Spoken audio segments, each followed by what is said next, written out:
All right, we've got chapter 48, Home. Fully stocked kitchen, cereal, pretzels, macadamia nuts, licorice.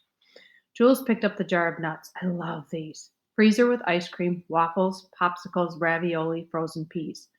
Ravioli is my favorite, March said. Mine too. Pantry with Italian fruit sodas. I love grapefruit soda, Jules said. Do you see? It's not Elfie's bolt hole. It's a home for us. March opened the refrigerator. Not much.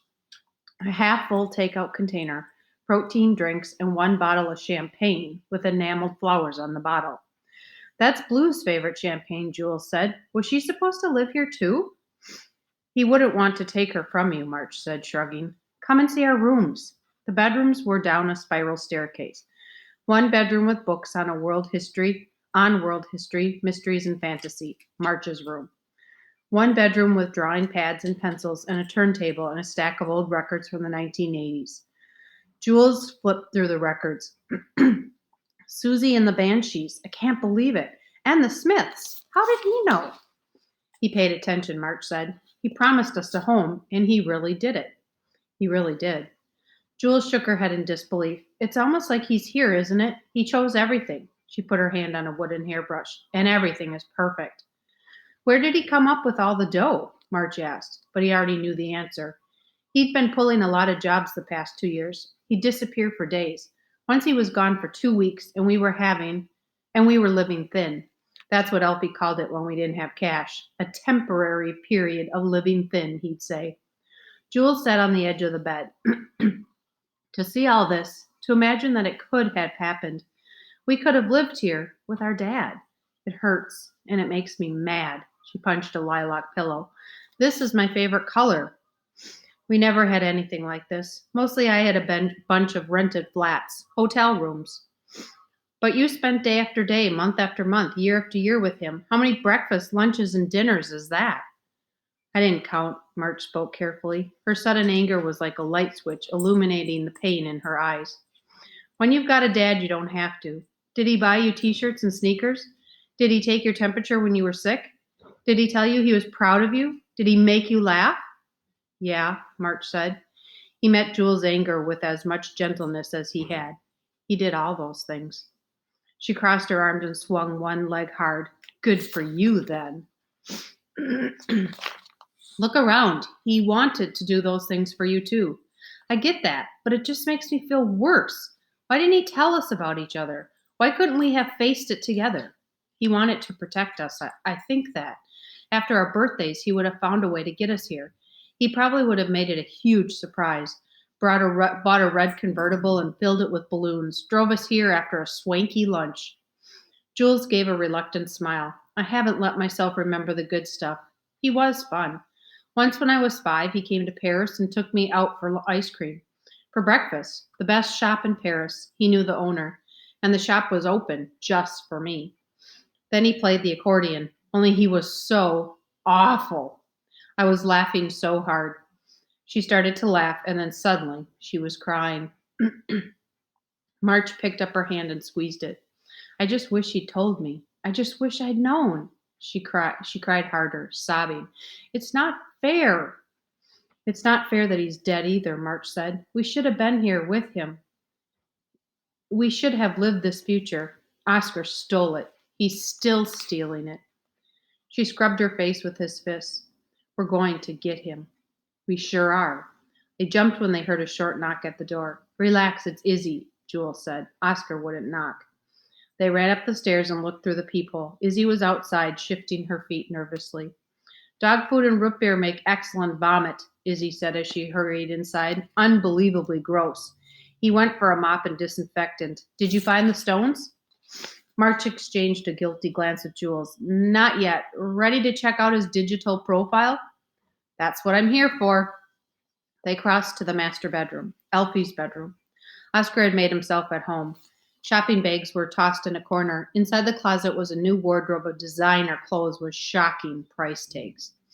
An enormous watch was tossed on a night table. A blue Tiffany box sat there, too. Jules opened the velvet box inside. It had once held earrings, but it was empty. Maybe Oscar's got a girlfriend, she said. March poked his head out of the adjoining bathroom. He held up a pump bottle. Hairspray! There's a reason his hair is perfect. Izzy chortled as she roamed through his history on the computer. He tried to erase his browsing history, but he forgot to check his backup hard drive. Amateur mistake. The guy's been away for 9 years. He needs to catch up. She took out a flash drive. I'm just going to copy what he's got. I'll need more time to dig. Jules checked her phone. We've got to find the Stones. The playoff game is almost over. If you were Oscar, where would you hide him? He doesn't seem like the most imaginative guy, March said. Right, Elfie was the mastermind. They started to carefully go through drawers, looking in socks and pockets. Nothing. His text showed up here, Izzy said. One is to a phone number, but no name. A text came in this morning. Interesting headline, only 4 to go.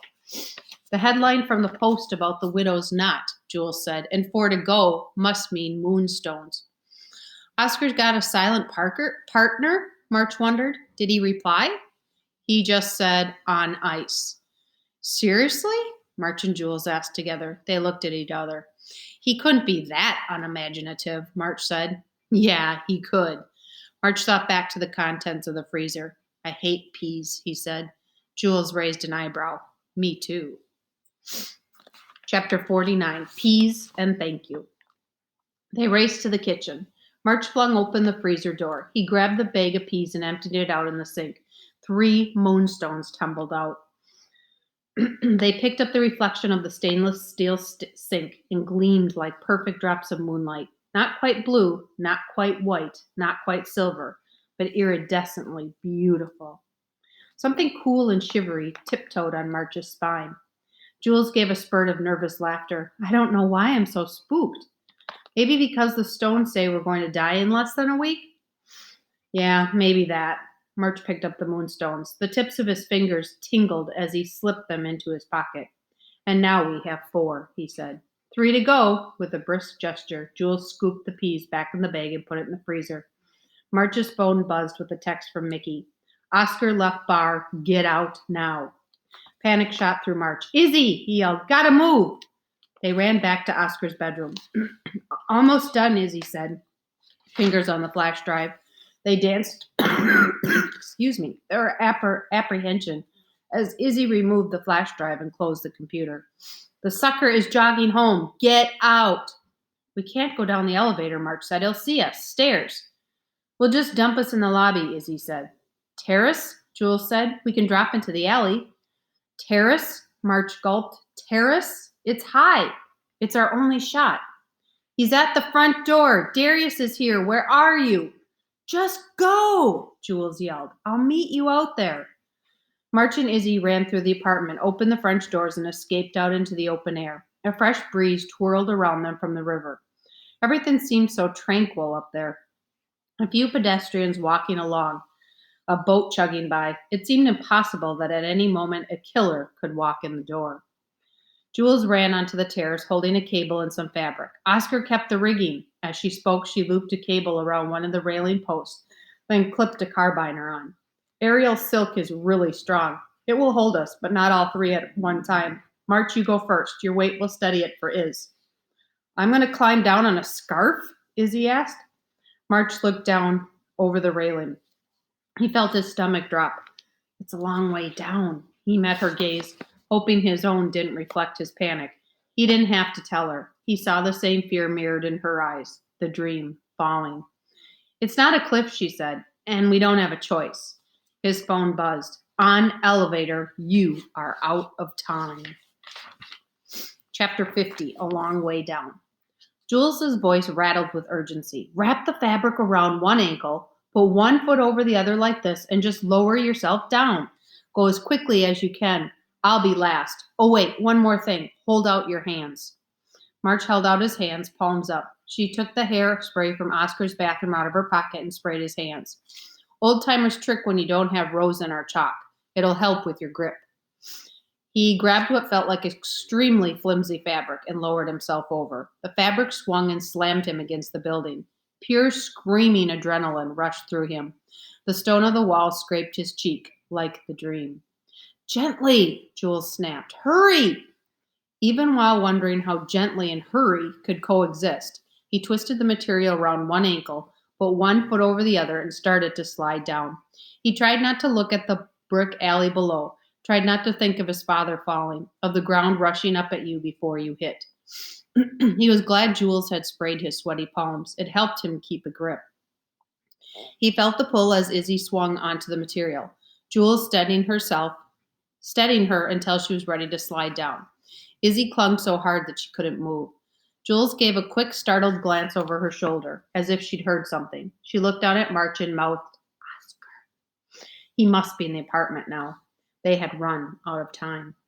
Panic rush pushed out fear. March slid down the rest of the way, jumped the last few feet, and landed hard. He felt the shock in his shin bones. He reached up to steady the fabrics as Jules swung herself on. Izzy was now halfway down. Oscar ran out on the terrace. He placed his hands on the railing and looked down. His face was twisted in fury as he let out a strangled curse, a howl of pure rage. Come on, Izzy, March urged. Hurry! Oscar disappeared for a moment. Do a drop, March called out to Jules. I can't, not while Izzy's on the silk. Oscar returned. He was carrying a knife. Long way down, he called to Jules. He began to saw away at the material. March locked eyes with the terrified Izzy. He stood, reaching up, but she was still about 8 feet above him. He would have to catch her. He didn't know if he could. You've got to let go, he called. He planted his feet wide apart and braced himself. Suddenly, Darius stepped up behind him. I've got this, he told March. He held up his arms. Jump! Izzy jumped. Darius caught her, staggering only a bit. Desperately, March looked up at Jules. As soon as Izzy was safe, she wrapped her legs around the silk, twisted her body, and dived. She dropped 4 feet. Half of the silk tore, and she dropped another foot. She righted herself, twisting her body again. Oscar now held the silk in both hands.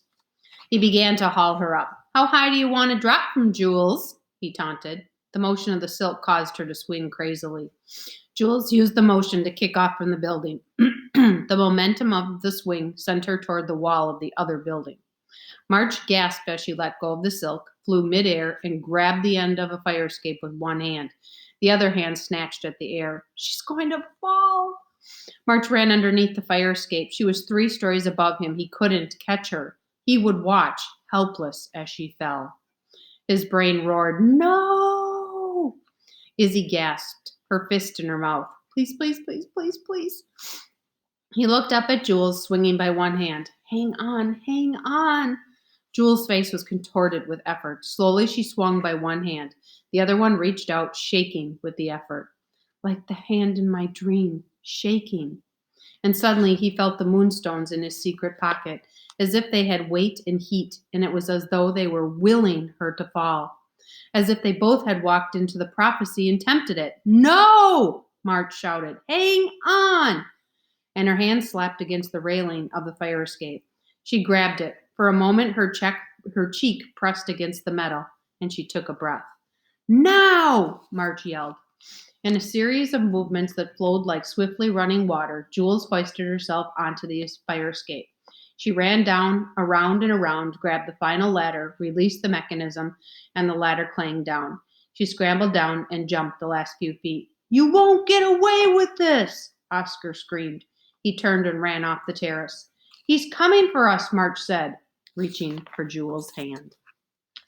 To be continued with chapter 51. See ya, Arch.